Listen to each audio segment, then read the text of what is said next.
विश्वेशजाताय विश्वादिबीजाय श्री विश्ववन्ध्याय मङ्गलं शिव मङ्गलं शिव विश्वैकपालाय मङ्गलं श्री विश्वरलाङ्गाय शिवपिङ्गचूडाय भवमाङ्गलाङ्गाय शिवपिङ्गचूडाय कवितुङ्गसेवाय मङ्गलं शिव विश्वैकपालाय मङ्गलं श्री विश्वराध्याय मङ्गलं शिव विश्वैकपालाय मङ्गलं काशीपुर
ಬೆನ್ನ ಹಿಂದೆ ಬುಟ್ಕೊಂಡು ಅಪ್ಪ ಮಾದಪ್ಪ ನಲಿದ ನಾಟ್ಯದಿ ಏಕದಲ್ಲಿ ಹೊರಗಿದ್ದವಗೆ ಉಗೆ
ಬಾರವ್ವ ಇಷ್ಟದ ಪೂಜೆಯ ಪಡೆಯವ್ವ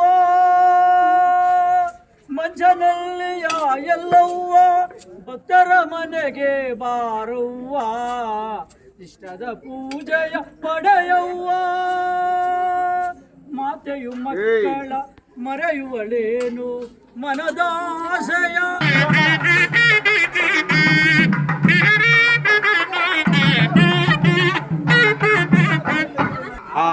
మంగళారతాడికి మంగళారతి చేసి ఇదంతా ఉండరు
ಶ್ರೀಮತಿ ರೇಣುಕಾ ಎಲ್ಲಮ್ಮ ದೇವಿ ನಿನ್ನ ಪಾದಗಳಿಗೆ ಗಂಡದ ಪುಣ್ಯ ತೀರ್ಥದಲ್ಲಿ ಬಿಂದು ಎಕ್ಕೈಗೆ ಜಾವೆಗೆ ತುಪ್ಪದ ದೀಪವ ತಂದು ದೀಪೋತ್ಸವದ ಸೇವೆ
ಬ್ರಹ್ಮ ಗುರು ವಿಷ್ಣು ಗುರುದೇವೋ ಮಹೇಶ್ವರ ಗುರು ಸಾಕ್ಷಾತ್ ಪರಬ್ರಹ್ಮ ತತ್ಮಶಿ ಗುರುವೇ ನಮಃ. ಓಂ ಶಾಂತಿ ಶಾಂತಿ ಶಾಂತಿ. ನಾವು ಆನೇಕಲ್ ತಾಲೂಕಿನ ಅಚ್ಚುಬೆಲೆ ಹೋಬಳಿಯ ಮಂಜನಹಳ್ಳಿ ಗ್ರಾಮದಲ್ಲಿರ್ತಕ್ಕಂಥ ಮಾತಾಯಿ ಜಗನ್ಮಾತೆ ರೇಣುಕಾ ಯಲ್ಲಮ್ಮ ದೇವಿ ಮತ್ತು ಮಹಿಷಮರ್ದಿನಿ ಮತ್ತು ಹಾಗೂ ಕರಿಂಗಣ್ಣ ದೇವಸ್ಥಾನಗಳು ನಾವು ಸತತವಾಗಿ 14 ವರ್ಷದಿಂದ ಹುಣ್ಣಿಮೆ ಪೂಜೆ ಮತ್ತು ಅಮಾವಾಸ್ಯೆ ಪೂಜೆ ನಡೆಸ್ಕೊಂಡು ಬರ್ತಾ ಇದ್ವಿ. ಈಗಾಗಲೇ ನಾವು ದಿನ ದಿನ ಭಕ್ತರು ತನ್ನ ಇಷ್ಟಾರ್ಥಗಳನ್ನು ಇಟ್ಟು ಅಮ್ಮನ ಮುಂದೆ ಈಡೇರಿಸುವಾಗ ಇತ್ತೀಚೆಗೆ ಆ ತಾಯಿ ಜಗನ್ಮಾತೆ ಭಕ್ತರಿಗೆಲ್ಲ ಒಂದು ಜ್ಞಾನ ಮತ್ತು ಬುದ್ಧಿ ಕಲ್ಪಿಸಿ ಆ ತಾಯಿ ಒಂದು ಸೇವೆಯನ್ನು ಮಾಡಿಸ್ಕೊತಾ ಇದ್ದಾಳೆ. ಅಮಾವಾಸ್ಯೆ ದಿವಸ ಬೆಳಗ್ಗೆ ಅಭಿಷೇಕ ನಡೆದು ನಂತರ ಹೋಮ ಹುನಾದಿಗಳು ನಡೆದು ತದನಂತರ ಉತ್ಸವಗಳು ನಡೆದು ಆಮೇಲೆ ದಾಸೋಹ ನಡೀತಾ ಇರ್ತದೆ. ಹಾಗೂ ಹುಣ್ಣಿಮೆ ಪೂಜೆಯಲ್ಲಿ ಕೂಡ ಸತ್ಯನಾರಾಯಣ ಸ್ವಾಮಿ ಪೂಜೆ ಬೆಳಗ್ಗೆ ಅಭಿಷೇಕ ಆಗ್ತದೆ. ಆಮೇಲೆ ಸಾಯಂಕಾಲ ಗೋಧೂಳಿ ಸಮಯದಲ್ಲಿ ಸತ್ಯನಾರಾಯಣ ಸ್ವಾಮಿ ಕಥೆ ನಡೆದು ಉತ್ಸವ ನಡೆದು ದಾಸೋಹ ನಡೀತಾ ಇರ್ತದೆ. ಏನಪ್ಪ ಅಂತಂದರೆ ಒಂದು ವಾತಾವರಣನೇ ಅನುಭವಿಸಿದ್ರೆ ಮಾತ್ರ ಗೊತ್ತಾಗ್ತದೆ. ಆ ಅನುಭವ ಬಹಳಷ್ಟು ಚೆನ್ನಾಗಿರ್ತದೆ. ಎಲ್ಲ ಆನಂದವಾಗಿ ಒಂದು ಎಲ್ಲ ಕೂಡ ಸಂತೋಷವಾಗಿ ಸಮಯನ 14 ವರ್ಷದಿಂದ ಯಾವ ಸಮಯ ಹೆಂಗೆ ಹೋಗ್ತದಂತ ಗೊತ್ತಾಗದಿರ ನಡ್ಕೊಂಡು ಬರ್ತಾಯಿದೆ. ನಾವು ಹುಟ್ಟಿದ್ದೀವಿ, ಬದುಕು ಯಾವತ್ತನ ಒಂದು ದಿವಸ ಈ ದೇಹನ ಬಿಟ್ಟು ಹೋಗ್ತಾ ಇರೋದು. ಅದು ಅರಿವು ನಮಗೆ ಬರಬೇಕಾದ್ರೆ, ಬಿಟ್ಟು ಹೋಗ್ತೀವಿ ಅನ್ನೋದು ಅರಿವು ಬರಬೇಕಾದ್ರೆ ನಾವು ಭಗವಂತನಲ್ಲಿ ನಿರಂತರವಾಗಿ ಸೇವೆ ಮಾಡ್ತಾ ಮಾತ್ರ ಅರಿವು ಮೂಡ್ತದೆ. ಯಾಕಪ್ಪ ಅರಿವು ಮೂಡೋದು ಅಂತಂದರೆ, ಎಲ್ಲರೂ ಕೂಡ ಮಾಯದಲ್ಲಿ ನಾವು ಹುಟ್ಟಿದಾಗೆ ಮಾಯ ಅಟ್ಯಾಕ್ ಆಗ್ತದೆ. ಆ ಮಾಯನಿಂದ ಹೊರಗಡೆ ಬರಬೇಕು ಅಂದರೆ ನಿರಂತರವಾಗಿ ಸೇವೆ ಮಾಡ್ತಾ ಭಗವಂತನ ಮಾಯನ ತಳ್ಳಿ ಸತ್ಯದ ಕಡೆ ಭಗವಂತನ ಕರ್ಕೊಂಡೋದಾಗ ತುಂಬ ಕಷ್ಟಗಳೇ ಇರ್ತವೆ, ಸುಖ ಅಂತೂ ಇರೋದಿಲ್ಲ. ನಾವು ಹೋದ ತಿಂಗಳು ಸಂಬಳ ಕೆಲಸಕ್ಕೆ ಹೋದರೆ 1 ತಿಂಗಳು ಪಗಾರ ಕೊಡಬೇಕಾದ್ರೆ ಅವನು ಹೋದ ತಿಂಗಳು 1ನೇ ತಾರೀಕಿನಿಂದ ಈ ತಿಂಗಳು 1ನೇ ತಾರೀಕಿಗೆ. ಹಾಗೆ ನಾವು ಹೋದ ಜನ್ಮದಲ್ಲಿ ಏನು ಪುಣ್ಯ ಕರ್ಮಗಳು ಮಾಡಿದ್ವೋ ಅದನ್ನು ಅನುಭವಿಸೋದಂತೂ ಕಟ್ಟಿಟ್ಟ ಬುತ್ತಿ. ಹೋದ ತಿಂಗಳ ಕೆಲ್ಸಕ್ಕೆ ಹೋಗ್ದಿರ ಯಾವ ರೀತಿ ನಾವು ಕಷ್ಟ ಅನುಭವಿಸ್ತೀವೋ, ಹೋದ ಜನ್ಮದಲ್ಲಿ ಏನೋ ನಾವು ಪುಣ್ಯ ಕಾರ್ಯಗಳು ಮಾಡಿಲ್ಲ ಅಂದರೆ ಈ ಜನ್ಮದಲ್ಲಿ ಆ ಕರ್ಮ ಕಟ್ಟಿಟ್ಟ ಬುತ್ತಿ. ಹೆಂಗೆ ಅಪ್ಪ ಕಟ್ಟಿಟ್ಟ ಬುತ್ತಿ ಅಂತಂದರೆ, ಕರ್ಮ ಮಾತ್ರ ಯಾವ ಕಾರಣಕ್ಕೂ ಬಿಡೋದಿಲ್ಲ.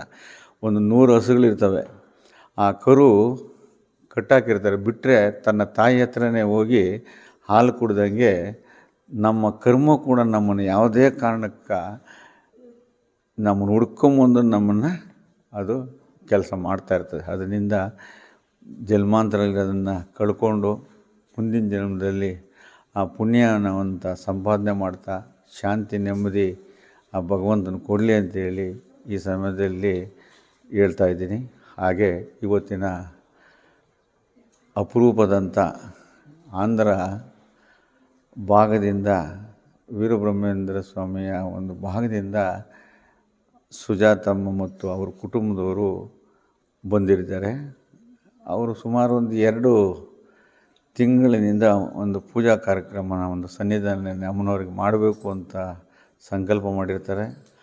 ಆ ಸಂಕಲ್ಪ ತಾಯಿ ಜಗನ್ಮಾತೆ ಈ ಸಮಯದಲ್ಲಿ ಈ ಹುಣ್ಣಿಮೆ ದಿವಸ, ಅದು ಇವತ್ತಿನ ದಿವಸ ಒಳ್ಳೆಯ ದಿನ, ವಿಶ್ವಕರ್ಮ ಜಯಂತ್ಯೋತ್ಸವ, ಸಾಕ್ಷಾತ್ ಶ್ರೀಮನ್ನಾರಾಯಣನ ಅಂಶನೇ ವಿಶ್ವಕರ್ಮ. ಅಂಥ ಒಂದು ದಿವಸದಲ್ಲಿ ಆ ಭಗವಂತ ಅವರಿಗೆ ಜ್ಞಾನ ಕೊಟ್ಟು ಬುದ್ಧಿ ಕೊಟ್ಟು ಹಿಂದೆ ಸಮಯ ಹೇಗಿದೆಯಪ್ಪ ಸೇವೆ, ಎಲ್ಲರೂ ಕೂಡ ಶ್ರೀಮಂತರು ಒಂದು 50,000ನೋ ಲಕ್ಷನೋ ಕೊಟ್ಟು ನೀವು ಮಾಡಿ ಅಂತ ಹೇಳ್ತಾರೆ. ಅವರು ಹಂಗಲ್ಲ. ಅವರು ಅಕ್ಕತಂಗಿರು ಒಂದು 5 ಜನ ಇರ್ತಾರೆ. ನಿಜವಾಗಲೂ ನನ್ನ ಜೀವನದಲ್ಲಿ ಇತ್ತೀಚಿನಲ್ಲಿ ನೋಡಿರೋ ಒಂದು ಪರಿಸ್ಥಿತಿನಲ್ಲಿ ಈ ಕುಟುಂಬವನ್ನು, ವಸುದೈವ ಕುಟುಂಬವನ್ನು ನೋಡಿದ್ದೀನಿ. ಅವ್ರ ಅಕ್ಕತಂಗಿರೆಲ್ಲ 5 ಜನ ನೆನ್ನೆಯಿಂದ ಮನೆಯಲ್ಲಿ ರಾತ್ರಿಯೆಲ್ಲ ನಿದ್ದೆ ಮಾಡಿದರೆ ಹೋಳಿಗೆ ಎಲ್ಲ ಸುಟ್ಟು ಆ ಭಕ್ತಾದಿಗಳಿಗೆಲ್ಲ ತಗೊಂಬಂದು ಎಲ್ಲರಿಗೂ ಹಚ್ಚಿ ಆನಂದ ಪಟ್ಟರು. ಅವರು ಆ ಸೇವೆ ಮಾಡ್ತಾ, ಆ ಸೇವೆ ಮಾಡಿದವ್ರಿಗೆ ಮಾತ್ರ ಆನಂದ ಇರ್ತದೆ, ನಾಲ್ಕು ಕೊಡ್ತಾಯಿದ್ವಿ, ಆತ್ಮ ಆನಂದ ಕೊಡ್ತಾ ಇರ್ತದೆ. ಅದರಿಂದ ತುಂಬ ಚೆನ್ನಾಗಿ ಕಾರ್ಯಕ್ರಮವನ್ನು ಅವರೆಲ್ಲ ಅಕ್ಕತಂಗಿರು, ಅವರ ಅಣ್ಣ ತಮ್ಮಂದರು ಒಳ್ಳೆ ಜೀವನದಲ್ಲಿ ಅವರು ಆನಂದವಾಗಿದ್ದಾರೆ. ಮುಂದಿನ ಜೀವನ ಅವರಿಗೆ ಆಸ್ತಿ ಅಂತಸ್ತೆಲ್ಲ ಬರ್ತದೆ ಹೋಗ್ತದೆ. ಆದರೆ ಆ ಭಗವಂತ ಅವರಿಗೆ ಶಾಂತಿ ನೆಮ್ಮದಿ ಆರೋಗ್ಯ ಬಗ್ಗೆ ಕೊಟ್ಟು ಇನ್ನೂ ಒಂದು ఆనేకల్ క్షేత్రంలో ಅಂದ ಮಾಡಲಿದ್ದು కొలువై ఉన్న మంచినల్లి గ్రామంలో శ్రీ శ్రీ ఎల్లమ్మదేవి అలాగే మైసమ్మ అక్కజెల్లెల్లో పూజలు నిత్యం జరుపుకున్నటువంటి భక్తాదులందరికీ కూడా నలుమూలల నుంచి వచ్చినటువంటి అందరికి కూడా సేవా కార్యక్రమంలో పాల్గొన్నందుకు చాలా సంతోషం. అలాగే పూజలు పునస్కారాలు ఎల్లవేళలా భక్తులకు మంచి జరగాలని కోరుకుంటూ సెలవు తీసుకుంటాను. Hi everyone. Today we are over here in Renuka Ellamma temple.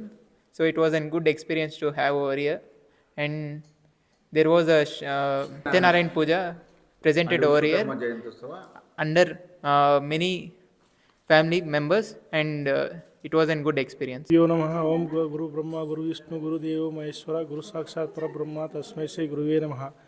ಈ ದಿನ ಇಲ್ಲಿ ಶ್ರೀ ರೇಣುಕಾ ಯಲ್ಲಮ್ಮ ದೇವಿ ಚಾರಿಟಬಲ್ ಟ್ರಸ್ಟಿಂದ ರೇಣುಕಾ ಯಲ್ಲಮ್ಮ ದೇವಿ ಪೂಜಾ ಕಾರ್ಯಕ್ರಮಗಳು ತುಂಬ ಅದ್ಭುತವಾಗಿ ಮೂಡಿ ಬಂದಿದ್ದು. ಶ್ರೀ ಮಹಿಷಮರ್ದಿನಿ ದೇವಿ, ಕರಿಯಣ್ಣ ಕೆಂಚಣ್ಣ, ಈ ದೇವಿ, ಮಹೇಶ್ವರ, ಶಿವ ದೇವಸ್ಥಾನಗಳೆಲ್ಲ ತುಂಬ ಅದ್ಭುತವಾಗಿ ಪೂಜಾ ಕಾರ್ಯಕ್ರಮಗಳು ನಡೆದಿದೆ. ಇಲ್ಲಿ ಬಂದಂಥ ಎಲ್ಲ ಭಕ್ತರಿಗೂ ತುಂಬ ಹೃದಯದ ಧನ್ಯವಾದಗಳು. ಅವರಿಗೂ ಎಲ್ಲ ಕುಟುಂಬದವರಿಗೂ ಸುಖ ಶಾಂತಿ ನೆಮ್ಮದಿಯನ್ನು ಈ ರೇಣುಕಾಯಲ್ಲಮ್ಮ ದೇವಿ, ಶ್ರೀ ಮಹಿಷಮರ್ದಿನಿ ದೇವಿ, ಕರಿಯಣ್ಣ ಕೆಂಚಣ್ಣ ದೇವಿ ಎಲ್ಲರೂ ಅವರಿಗೆ కుటుంబದವರಿಗೆ ఆరోగ్య ఐశ్వర్య అంతస్తును కరుణించలే ಎಂದು ఈ ಮೂಲಕ ಕೇಳ್ಕೊಳ್ತೀನಿ. నమస్కారం. ఇక్కడ నేను వచ్చేసి ఎల్లమ్మ టెంపుల్ ఇక్కడ జరుగుతూ ఉంది. ఓకేనా, నేను అత్తిపల్లి దగ్గర. దాని తర్వాత నేను 2 నెలల కిందట ఇక్కడ వచ్చాను. ఫస్ట్ మా బాబాయిలు ఇక్కడ తోలుకొని వచ్చాను. నేను అప్పుడు అమ్మవారిని చూశాను. నాకు కొంచెము నేను కోరుకునేవన్నీ కొన్ని జరిగాయి. చిన్నగా నా జాబ్ నేను మంచిగా చేసుకుంటాను. దాని తర్వాత మా ఫ్యామిలీలో మా మదర్కి బాగాలేకుండా అట్లా అమ్మవారు బ్లెస్సింగ్స్ ఇచ్చేసి వాళ్ళు సత్యనారాయణ వ్రతం చేయమని చెప్పారు. మేము దానికోసం 2 నెలల నుంచి వెయిట్ చేసేసి ఈరోజు మేము సత్యనారాయణ వ్రతం పూజ చేస్తాము ఇల్లమ్మ తల్లి వల్ల. 2 ತಿಂಗಳಿನಿಂದ ಬರ್ತಿದ್ದೀನಿ. ಫಸ್ಟ್ ಟೈಮ್ ನಾನು ಬಂದಿದ್ದಾಗ ನನಗೆ ಇಲ್ಲಿ ಏನಾಗ್ತಿತ್ತು ಅಂತ ಏನೂ ಗೊತ್ತಿರಲಿಲ್ಲ. ಆವಾಗ ಇಲ್ಲಿ ನಡೆದಿರೋ ಪೂಜೆಗಳು ಎಲ್ಲ ನೋಡಿ ಆಮೇಲೆ ದಿನ ನನಗೆ ಇಂಟ್ರೆಸ್ಟ್ ಬರ್ತಿತ್ತು ಇಲ್ಲಿ ಬರಬೇಕು ಅಂತ. ಅದಕ್ಕೆ ನಾನು ಇಲ್ಲಿ ತುಂಬ ಬರ್ತಿದ್ದೆ. ಮತ್ತು ನಮ್ಮ ದೊಡ್ಡಮ್ಮ ಇಲ್ಲಿ ಪೂಜೆಗೆ ಕೊಟ್ಟಿದ್ದರು, ಅದಕ್ಕೆ ಇವಾಗ ಬಂದೆ. ಫಸ್ಟು ಈ ಟೆಂಪಲ್ಗೆ ನಾನು ಒಂದು ಸತಿ ಬಂದಿದ್ದೆ. ಅದಾದಮೇಲೆ ನಮ್ಮಮ್ಮ ನಮ್ಮಪ್ಪ ರೆಗ್ಯುಲರಾಗಿ ಬರ್ತಿದ್ದರು. ನನಗೆ ಅಷ್ಟೊಂದು ಇಂಟ್ರೆಸ್ಟ್ ಇರಲಿಲ್ಲ. ಈ ನಡುವೆ ಡೈಲಿ ಅಭ್ಯಾಸ ಆಗಿದೆ ನಮ್ಮಮ್ಮ ನಮ್ಮಪ್ಪ ಜೊತೆ ಬರೋದು. ಚೆನ್ನಾಗಿರುತ್ತೆ ಈ ಟೆಂಪಲ್ಲು, ಚೆನ್ನಾಗಿ ಬ್ಲೆಸ್ಸಿಂಗ್ಸು, ನಾವು ಅಂದ್ಕೊಂಡಿರೋದೆಲ್ಲ ಆಗುತ್ತೆ ಅಂತ ನಂಬಿಕೆ ಇದೆ. ಎಲ್ಲರೂ ಬಂದುಬಿಟ್ಟು ಈ ಟೆಂಪಲ್ನ ದರ್ಶನ ಮಾಡಿ ಒಂದು ಸತಿ ಆದರೂ ಚೆನ್ನಾಗಿ ಎಕ್ಸ್ಪೀರಿಯೆನ್ಸ್ ಇರುತ್ತೆ ಪೌರ್ಣಮಿ ಮತ್ತು ಅಮಾವಾಸ್ಯೆಗೆ.